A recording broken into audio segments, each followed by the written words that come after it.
May 5, 1945. Morning. Wageningen, Netherlands. The German general enters the room, knowing there is no victory left to save. No artillery shakes the walls. No tanks fire in the street outside. No infantry charge decides the moment. Only officers, documents, maps, a table, and the silence that comes when an army has reached the end of its power. For years, German orders had ruled Dutch streets. German patrols had moved through towns and villages. German authority had controlled roads, railways, food, movement, and fear. The Netherlands had been occupied since 1940. For almost 5 years, German power had been part of daily life. Not as an idea, as boots on pavement, as signs on walls, as orders at checkpoints, as hunger in homes, as civilians watching carefully from windows. But now the room is different. The power has shifted. Across the table sits Lieutenant-General Charles Foulkes, a Canadian commander, not a symbol on a poster, not a mythic figure untouched by exhaustion, a real officer at the end of a real campaign. A man carrying the authority of Allied command in this surrender moment. And across from him is German General Johannes Blaskowitz, representing the German forces in the Netherlands. The occupier has come to face the liberator. This is what defeat can look like. Not always fire, not always panic, not always bodies in the street. Sometimes defeat is a chair being pulled back, a document placed on a table, a map that no longer offers options, a commander who understands that the army he represents can still hold weapons, but can no longer command the future. Outside that room, the Netherlands is waiting, not only for a military announcement, for food, for safety, for families to come out of hiding, for flags that had been hidden to appear again, for the end of a fear that had lasted so long it had become part of the walls. The German officer entering that room is not entering a battlefield, but he is entering the final battlefield of occupation, because occupation is also a battle of authority. Who commands the streets? Who controls movement? Who decides who eats? Who decides who is afraid? For years, Germany had answered those questions in the Netherlands. On this morning, it no longer could. The war in Holland is ending across a table. No dramatic charge. No clean victory march. No simple ending. Only the cold reality that Hitler's army in the Netherlands has been forced to face a Canadian general and accept that its rule is finished. But that surrender table was not the beginning of the story.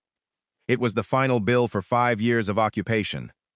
To understand the surrender at Wageningen, you have to understand what Germany had once believed it controlled. Not just roads, not just ports, not just railways. A country, a people, a future. In 1940, German forces invaded the Netherlands. The country was pulled into the machinery of occupation. The battlefield did not disappear when the fighting ended. It changed shape. The war moved into streets, into homes, into ration lines, into whispers, into the choices civilians had to make every day under an armed occupier. For the German authorities, occupation meant control. Control of movement, control of food, control of labor, control of transport, control of information, control of fear. A citizen could not simply live outside the war. The war entered ordinary life. A train station, a market, a doorway, a church, a school, a family table with less food than the day before. From the enemy's point of view, the Netherlands was useful. It had ports, railways, roads, airfields, coastal access. Strategic value. It sat on the western edge of Hitler's Europe, close to Britain, close to the routes the Allies would one day need. For Germany, holding the Netherlands was not only about pride. It was military geography. It was logistics. It was defense. It was a shield on the western side of the Reich. But to the Dutch people, occupation was not a map. It was daily pressure. It was the knock that might come at night. It was the fear of saying the wrong thing to the wrong person. It was watching food become scarce. It was watching neighbors disappear. It was knowing that German power could reach into almost every part of life. This must be treated carefully. The occupation was not one simple experience for every person, and responsibility belonged to different parts of the German military, Nazi administration, security forces, and collaboration systems. But the result for civilians was clear enough. Freedom had been taken. By late 1944 and early 1945, German confidence had begun to rot from the inside. The Allies had returned to Western Europe. France had been liberated. Belgium had been entered. The front had moved closer. Germany was being pressed from the west and crushed from the east. But in the Netherlands, German forces still held territory, still carried weapons, still controlled civilians, still had power to cause suffering even when victory was no longer possible. Then came the winter, the hunger winter, a period of severe civilian suffering in the Western Netherlands. Food shortages became desperate. People searched for anything that could keep them alive. The war was no longer only about armies moving on maps. It was about whether civilians could survive long enough to see liberation. That is why Wageningen matters, because the German surrender in the Netherlands was not just the end of a military position. It was the end of a system of control that had lasted almost 5 years. The question is not only how Germany lost. The question is how an occupier that once controlled so much ended up across from a Canadian general with no victory left to claim. The answer is not one battle. It is pressure, fighting, logistics, civilian suffering, German collapse, Canadian persistence, and a country waiting for the moment when fear would finally lose its uniform. Germany did not fear only one Allied army. By 1945, the Reich was being struck from every direction. The Americans brought industrial weight, trucks, tanks, artillery, aircraft, fuel. A supply system that seemed to replace every loss and keep moving. To a German commander, American power was not only what it destroyed, it was how much of it kept coming. The British brought experience. A long war, command structure, naval strength. A military machine that had survived the darkest years and was still fighting. Germany had tried to break Britain. Britain had not broken. That mattered. The Soviets brought terror from the East. Not terror as a cheap word. Terror as battlefield reality. The Eastern Front had consumed German armies on a scale almost beyond imagination. By 1945, Soviet pressure was crushing toward Berlin. For German officers, the East was no longer a front line. It was a reckoning. But in the Netherlands, the Canadian presence became different, more personal, more visible. Not because Canada fought alone. It did not. Not because other Allied forces did not matter. They did. But because Canadian troops became deeply tied to the liberation of Dutch towns, roads, farms, canals, and civilians. The Dutch did not remember Canada only from strategy maps. They remembered Canadian vehicles in streets, Canadian soldiers at doorways, Canadian rations, Canadian uniforms, Canadian graves, Canadian names. For the German forces still in Holland, this changed the feeling of the war.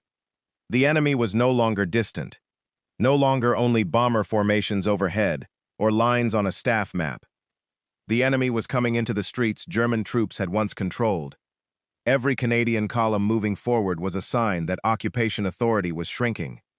Every Dutch flag brought out of hiding was a sign that fear was changing sides. Every civilian who looked past the German soldier toward the road beyond him was a warning. The future was arriving from the west. The Canadians were not superheroes. They were tired.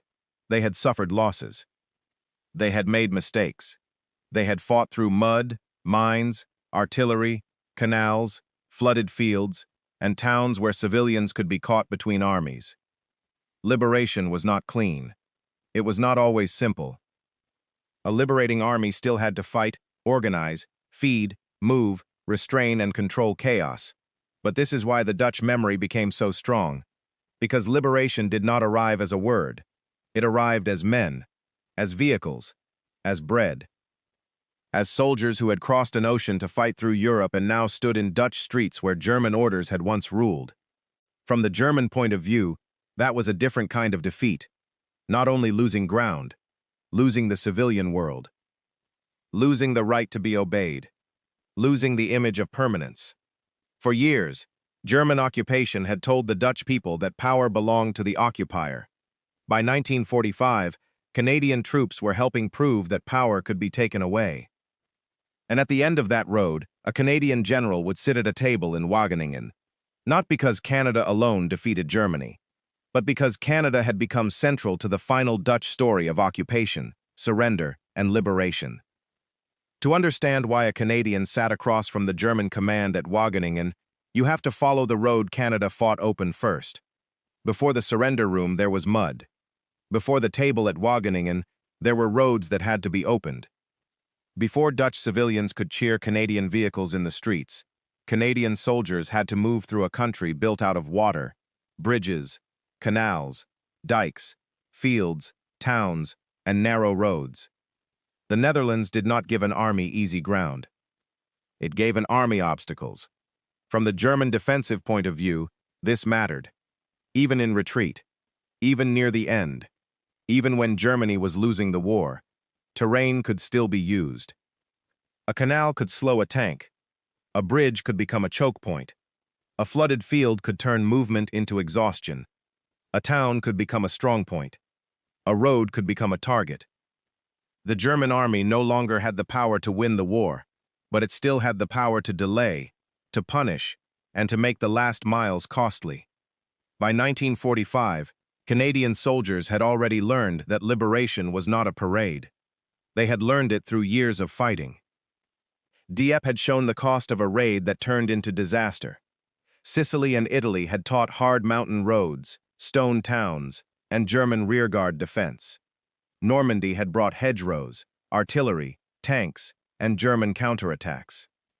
The Scheldt had brought mud, water, mines, and a battlefield where every advance seemed to sink into the ground.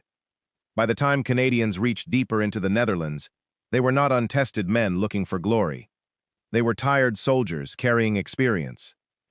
And experience has a cost. The maple leaf had become more than a patch. It was a sign carried through mud, smoke, cold, and exhaustion. A small symbol on a uniform, a mark on vehicles, a shape civilians would learn to look for. But to the men wearing it, it did not make them invincible. It did not stop bullets. It did not fill stomachs. It did not make a canal easier to cross. It only marked who they were while they did the work. That work was not only combat.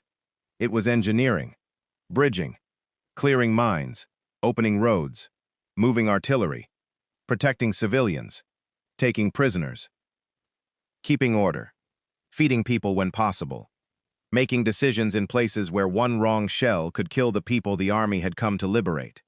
This was a different kind of war from a clean line on a map. It was not only enemy against enemy. It was soldiers moving through civilian life while the old occupier still had guns.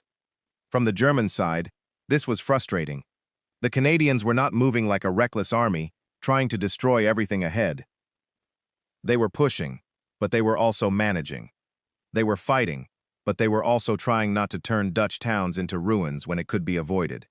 They were advancing, but they were doing it through water, roads, bridges, civilians, and surrendering enemy troops. For the occupier, this was the beginning of the end, because an occupation dies twice. First, when it can no longer defend the ground. Then, when the people stop believing it will return. German authority had once looked permanent. Now it looked temporary. Thin, nervous, dependent on roads that might close, bridges that might fall, and commanders who knew the Reich was collapsing. The Canadians still had to fight. They still had to lose men. They still had to move through dangerous ground. But the direction of history had changed. Not suddenly, not cleanly, not without blood, but steadily. Before the Canadians could stand in Dutch towns as liberators, they had to open the roads that led there. And one of the hardest roads began in mud. September 1944, the Scheldt estuary. To the German defender, the water was a weapon.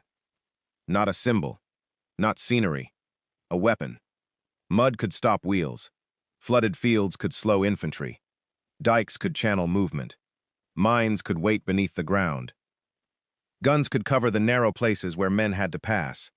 The Allied armies had captured Antwerp, But Antwerp could not truly live as a supply port while the approaches from the sea remained under German control. The door was there, but the lock was still in German hands. For the Allies, opening Antwerp was essential. Armies moving across Europe needed fuel, ammunition, food, vehicles, replacement parts, medical supplies. Everything an army consumes as it moves. Without a working port, the advance could slow, stretch, and weaken. The German defenders understood this. They did not need to destroy every Allied army. They needed to delay the supply that kept those armies alive. The Canadians were given one of the hardest tasks: clear the Scheldt, open the route, fight through ground that seemed designed to resist them.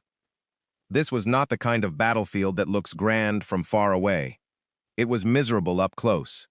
Cold water, heavy mud, flat fields, mines, artillery, machine gun fire, flooded approaches, men moving through places where even walking felt like work. From the German side, the expectation was simple: make the land fight for them. Force the Canadians into narrow paths. Use flooded ground to slow them. Use prepared positions to punish them. Make every road expensive. Make every dike dangerous. Make every advance take longer than the Allies could afford. This was not the last strength of a confident empire. It was the defensive logic of an army trying to make defeat arrive late. But the Canadians kept coming, not untouched, not easily, not without confusion, not without casualties. They pushed through the mud. They fought through villages and flooded ground. They took positions that had to be taken because supply depended on them. Engineers worked while shells fell. Infantry advanced where armor could not always go. Artillery tried to smash positions that still had to be cleared by men on the ground. The Maple Leaf moved through water and mud, one hard step at a time. They should have stopped. They did not. They should have broken under the weight of the ground. They did not. They should have been slowed enough that German defense could buy the time it needed. But the pressure continued. And in that pressure, the future liberation of the Netherlands began to take shape. Because Dutch freedom did not begin only in cheering streets. It began in places civilians did not see. In estuaries. In flooded fields. In artillery smoke. In mud that swallowed boots. In orders passed along roads that barely looked like roads. The Scheldt campaign was not just a battle for water. It was a battle for movement. It was a battle for supply. It was a battle for the possibility of continuing the war into Germany and freeing more occupied ground. To the German defender, every delay mattered. To the Allied command, every delay cost lives somewhere else. To the Canadian soldier, the grand strategy often came down to the next field, the next dike, the next machine gun position, the next wounded man who had to be carried back through mud. When the Scheldt was finally cleared, Antwerp could become the supply artery the Allies desperately needed. That did not end the war. It did not immediately free every Dutch civilian. It did not erase the suffering still ahead. But it opened the door, and through that door would come the pressure that pushed German power in the Netherlands toward collapse. The German army had trusted water, mud, and delay. The Canadians had paid the cost to break through them. But opening supply routes did not end the suffering. In the west of the Netherlands, civilians were starving. Winter 1944 to 1945. Western Netherlands.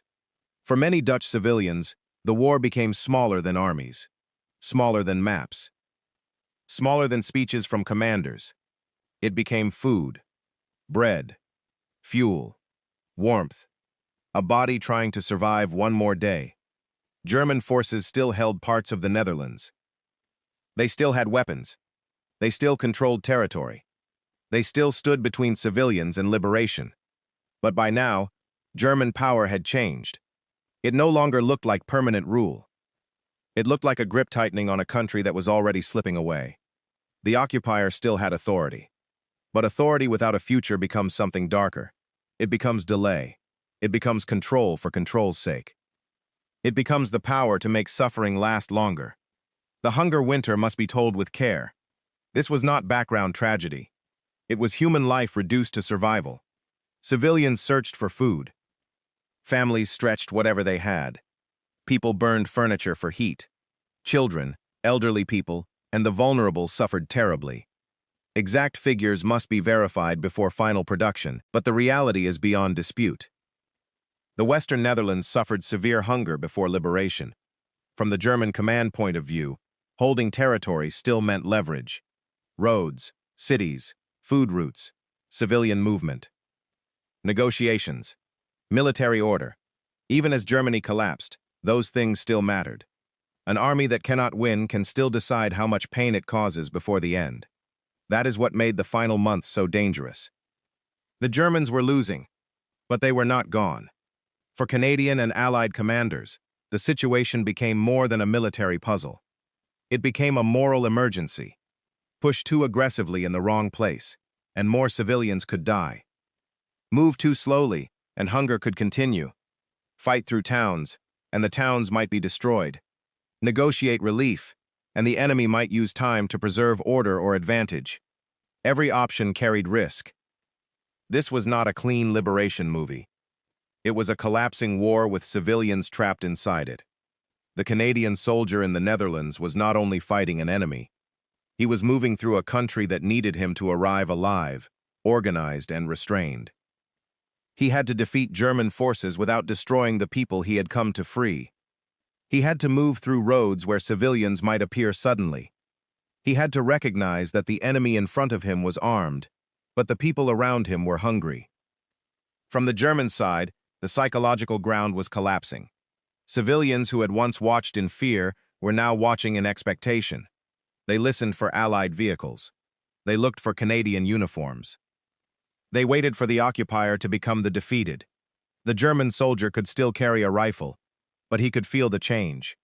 A man with a weapon is not always a man with power. Sometimes he is only the last shadow of a power already dying. The hunger winter made surrender more than procedure. It made surrender moral. It meant that ending German authority was not only about maps, flags, or military pride. It was about food reaching civilians, families surviving, fear ending, life returning. The Canadians were not only pushing an army back, they were racing against hunger itself. By the spring of 1945, the war in Europe was no longer asking whether Germany would lose. It was asking how the end would happen. How many more towns would be damaged? How many more civilians would starve? How many more soldiers would die after the outcome was already clear? How much chaos would come before surrender finally became order? This is where Charles Foulkes enters the center of the story. Not as a man arriving in a clean ending, not as a general stepping into glory without cost, but as a Canadian commander facing the burden of a collapsing war. A war that still had weapons, still had prisoners, still had civilians, still had hunger, still had German troops who could no longer win, but could still kill. Foulkes had risen through Canadian command during the war. He had commanded Canadian formations and carried responsibility in campaigns where victory was never simple. By 1945, he was tied to the final Canadian role in the Netherlands. The exact details of his command titles and dates must be verified carefully before final production, but the central point is clear. At Wageningen, Foulkes became the Canadian officer facing the German command at the end of occupation. From the German point of view, this mattered. The man across the table was not a distant name from London, not an American industrial giant, not a Soviet commander advancing toward Berlin. He was Canadian.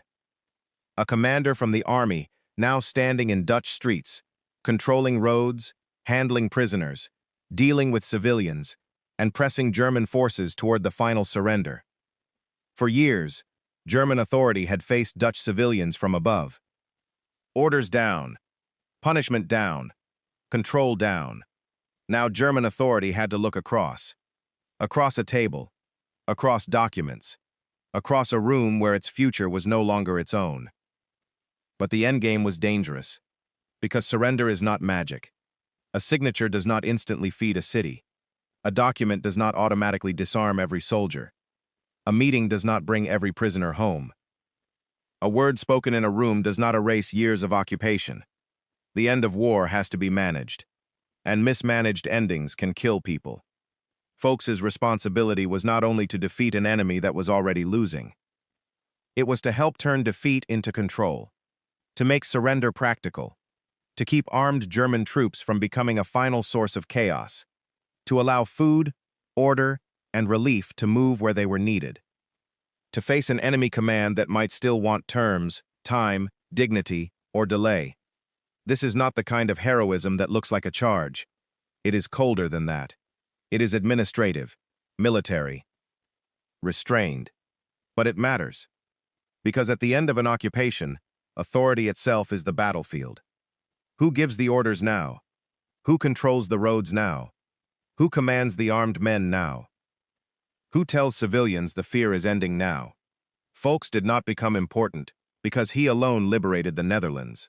That would be false. Many Allied forces played roles. Many Canadian units fought and suffered. Dutch civilians resisted, endured, and survived. The surrender was the final result of a much larger Allied victory. But at Wageningen, Foulkes became the Canadian face of the moment, when German power in the Netherlands had to stop pretending. For the German command, that was the psychological turn. Not just losing ground, not just retreating, not just waiting for Berlin to fall, but accepting that the man across the table would now shape the end. A Canadian general. The occupier's authority was ending in front of him. But before Foulkes could sit across from Germany's commander, Canadian troops still had to make German control collapse on the ground. April 1945. The Netherlands. The sound comes first. Engines on roads. Tracks over bridges. Wheels through streets where German patrols had once moved with confidence. For years, Dutch civilians had learned to watch carefully, not to cheer too soon, not to trust rumors too quickly, not to believe every sound meant freedom. Occupation teaches caution. It teaches silence. It teaches people to survive behind windows. But now the sound is different. Canadian vehicles are coming. For the German soldier standing in a Dutch town, this is more than a military movement. It is a public defeat, because occupation depends on the appearance of permanence. The occupier must look like he belongs. He must look like he will still be there tomorrow. But when civilians begin looking past him toward the road, permanence begins to die. The Canadians enter towns and villages not as flawless saviors from a legend, but as tired soldiers at the end of a long campaign. Their uniforms are worn. Their vehicles are muddy. Their nerves are strained. Some have seen Italy. Some have seen Normandy. Some have seen the Scheldt. Some have lost friends only days or weeks before liberation. And still, to the civilians watching from doorways, they look like the future arriving. Flags appear. Some had been hidden. Some had been kept quietly for years. Some were made ready for the day when displaying them would no longer mean punishment. Children come closer. Adults cheer and cry. People offer flowers. People ask for food. People stare at the maple leaf as if it is not cloth, but proof. Proof that the old fear is losing its grip. From the enemy point of view, this is a humiliation deeper than losing a road. The German garrison soldier can still hold a rifle. He may still wear a helmet. He may still stand in a street he once controlled. But the civilians no longer see him as the future. They see him as something passing, something nearly finished, something waiting to be removed. This is enemy realization at street level. Not in a command bunker, not in Berlin, not in a grand headquarters. In an ordinary Dutch town, a German soldier hears cheering and understands it is not for him. A German officer sees Dutch flags and understands that fear has changed direction. A patrol sees Canadian vehicles and understands that control is slipping from the pavement beneath its boots. But liberation was not always clean. Some towns still had to be cleared. Some roads were dangerous. Some bridges had to be taken. Some German troops resisted. Some withdrew. Some surrendered. Some civilians were still caught between weapons and relief. Canadian troops had to adapt. This was not only battlefield advance. It was liberation warfare, infantry, armor, engineers, military police, medical units, supply columns, civil affairs, civilians, food, order. all moving at once. The Canadians had to fight when fighting was required, but they also had to avoid destruction where possible. A village was not only an objective, it was someone's home. A bridge was not only a crossing, it was a lifeline. A road was not only a route of advance, it was the path food might take to people who had waited too long. This is what made the Netherlands different. The enemy was military, but the battlefield was civilian life. Every shell fired near a town carried risk. Every delay had human cost.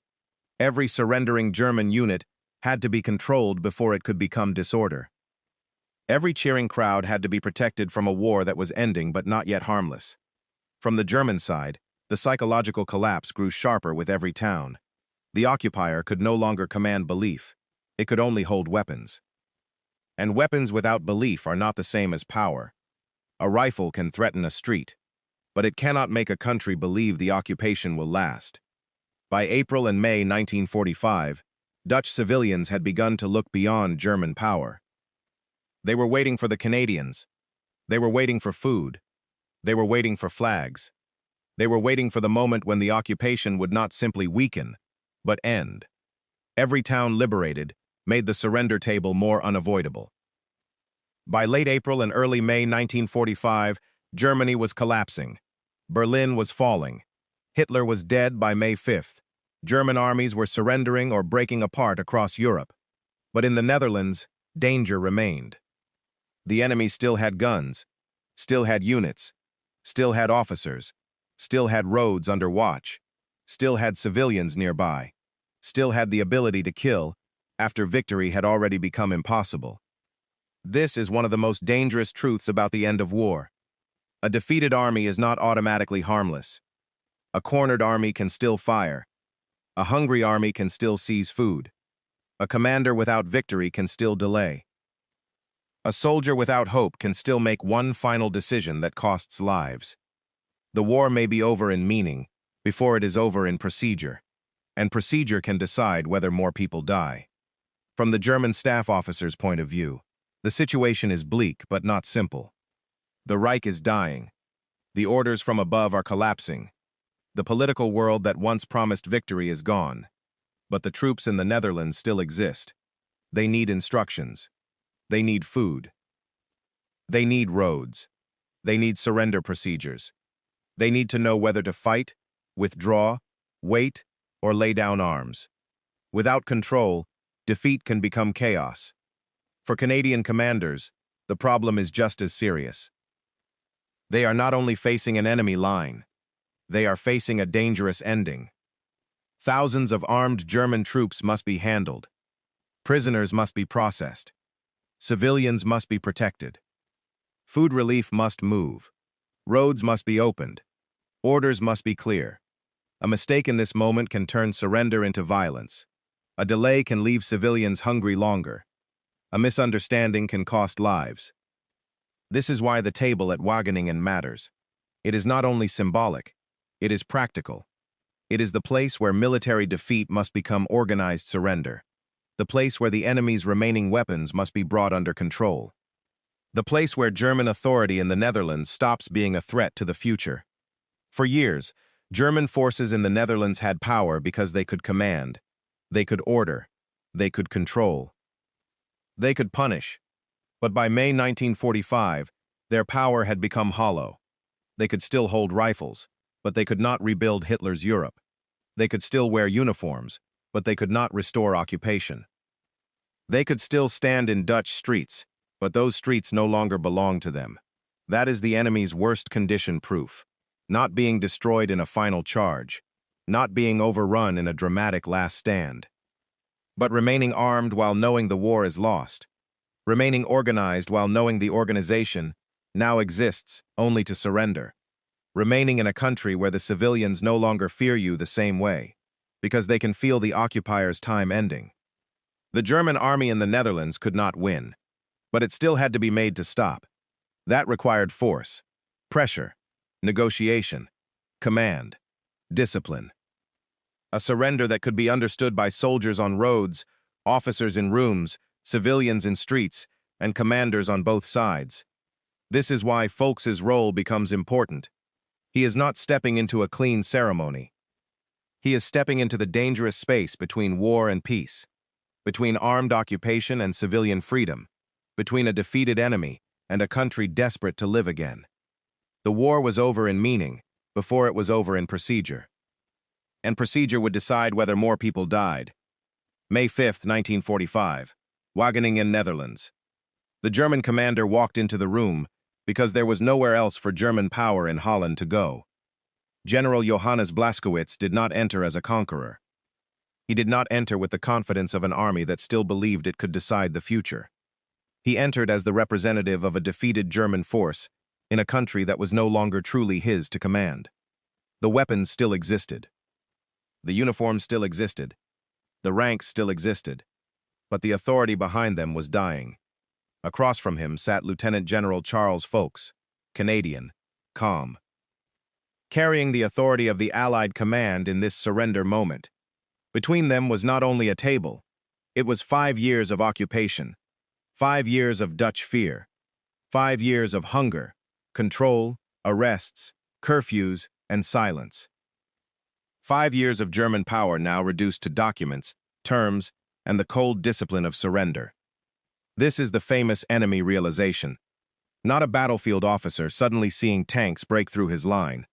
Not a soldier watching his position collapse under artillery.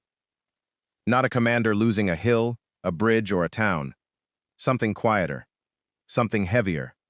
A German general sitting across from a Canadian general and understanding that German rule in the Netherlands has reached its end. No speech is needed. No fake quote belongs here. The room itself says enough. The documents say enough. The defeated posture of the moment says enough. Blaskowitz had commanded German forces in the Netherlands.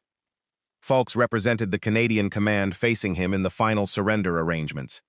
Prince Bernhard of the Netherlands was also connected to the surrender scene and the Dutch side of the endgame, but his exact role and presence should be verified before final narration. These details matter, because history is not strengthened by making it simpler than it was.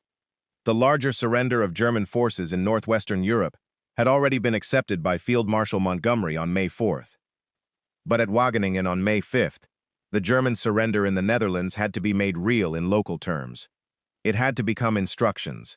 It had to become control. It had to become an end that soldiers, civilians, and commanders could understand. That is why the table matters. It was not only symbolic, it was practical. The German army in the Netherlands still had men, still had weapons, still had units, still had the ability to create disorder if the end was mishandled. Surrender had to move from the top of command down to roads, villages, barracks, checkpoints, and armed men who needed to know the war was over. From the German side, this was the final humiliation of occupation. For years, German authority had spoken downward to Dutch civilians. Now it had to listen across the table. For years, German power had claimed control of streets, railways, food, and movement.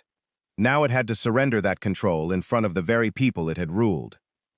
For years, the occupier had expected obedience. Now the occupier had to obey. This was not revenge. It was not spectacle. It was not a joke. It was the formal end of a dangerous occupation.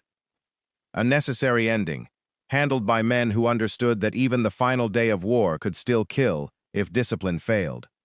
Foulkes did not need to shout to make the moment powerful. Canada did not need to boast to make the moment historic. The meaning was already there. A German commander had come to Wageningen because Hitler's army in the Netherlands had no victory left. And across the table sat a Canadian general. The war in Holland was ending across a table. But surrender on paper still had to become liberation in the streets. A surrender can be signed in a room, but liberation has to reach the streets.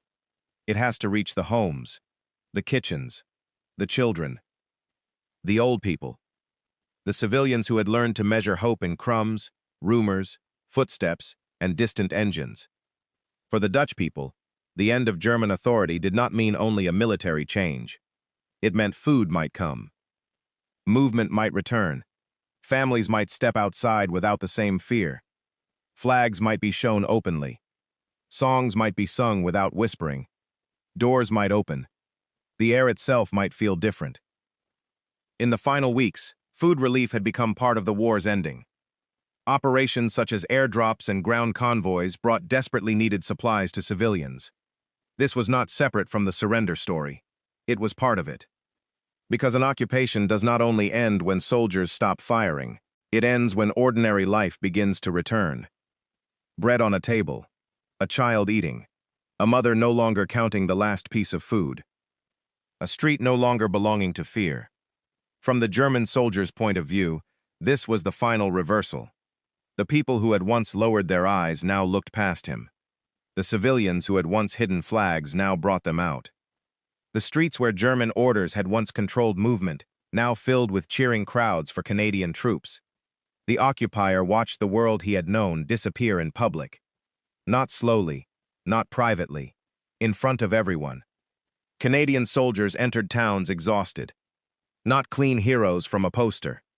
Men with muddy boots, tired faces, worn uniforms. Men who had crossed oceans, fought through campaigns, lost friends, and arrived at the end, carrying their own memories of war. To the Dutch civilians, they were still liberators. To themselves, many may have simply felt tired, relieved, hungry, careful, aware that even victory had a cost. This is why the bond became so deep.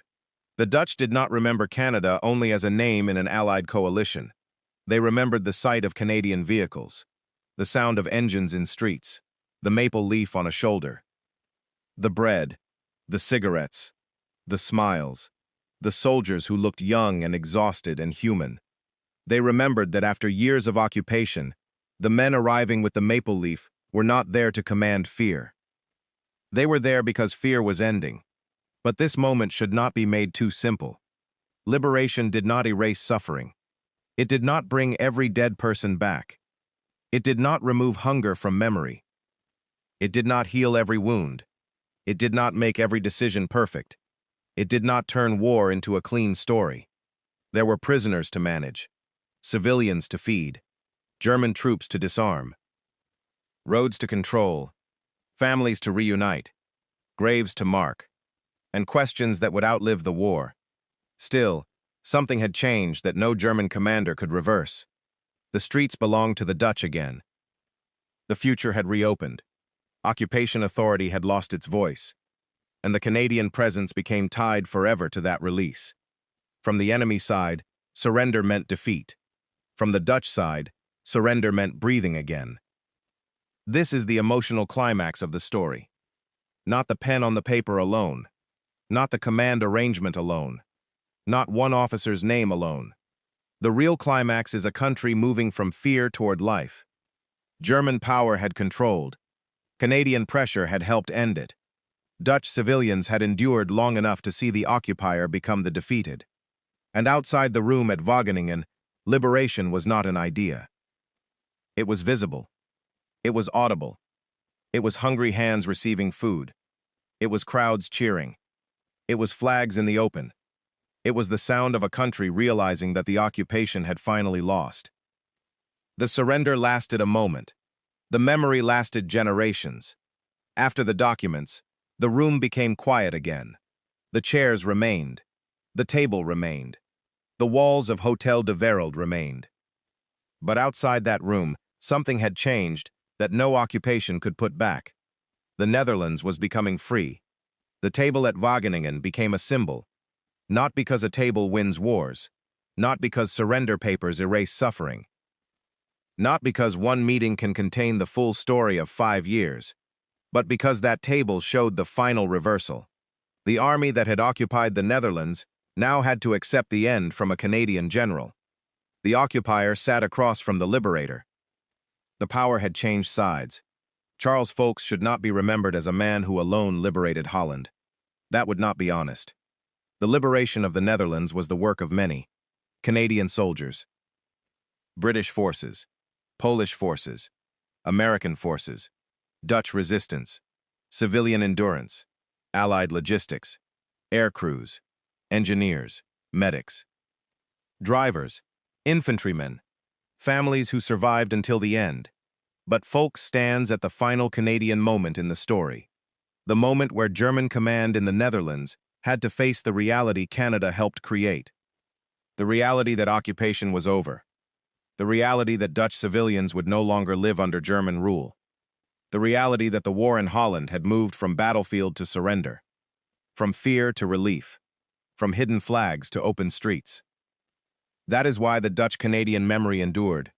It was built from more than military victory. It was built from hunger, from waiting, from liberation, from food, from graves, from soldiers who did not return home, from civilians who remembered the sound of Canadian engines on the road, from children who saw maple leaves on uniforms and connected them with freedom.